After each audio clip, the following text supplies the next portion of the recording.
Hitimisho la stori yetu ya Yohana linakwenda kutamatika hivi. Safari ya Yohana ilikuwa ni ya uchungu, changamoto, lakini pia ya matumaini, msamaha na mafanikio. Alianza maisha yake katika mazingira ya dhiki na manyanyaso. Alikataliwa na jamii aliyozaliwa ndani yake. Akafukuzwa kabisa kijijini kwao akiwa hana chochote zaidi ya ndoto na moyo usiokata tamaa. Katika kijiji alijikokota kwa kufanya kazi za mikono, kulala kwenye makaratasi na wakati mwingine kufunga njaa, lakini juhudi zake hazikupotea. Alijiendeleza kielimu kupitia msaada wa watu wachache waliomwamini. Hatimaye akafanikiwa kusoma, kujenga jina lake na kurudi kijijini kama mtu aliyekomaa na mwenye maono. Badala ya kulipiza kisasi, Yohana aliamua kujenga shule, miradi ya maji na fursa kwa vijana hapo kijijini. Aliongoza kwa mfano, akasamehe waliomtenda mabaya na akageuza chuki kuwa upendo.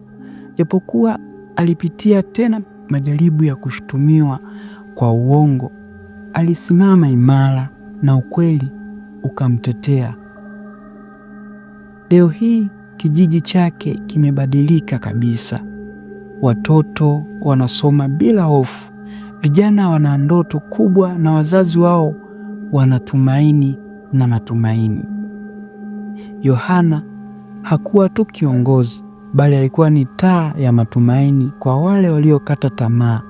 Alifundisha dunia kuwa mafanikio halisi hayaanzi kwa pesa, bali kwa moyo wa kutokuacha kuamini. Hivyo stori hii ya Yohana ni somo kwa kila kijana aliye katika hali ngumu, ambayo inaonyesha maumivu ya leo si mwisho wa kesho. Kusamehe ni hatua ya kwanza ya uponyaji. Mabadiliko ya kweli huanzia kwa mtu mmoja.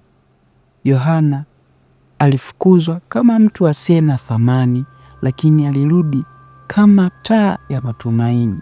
Na leo jina lake linakumbukwa kama shujaa wa amani, mshindi wa mateso na mfano wa kuigwa katika jamii. Asante kwa kusikiliza stori hii.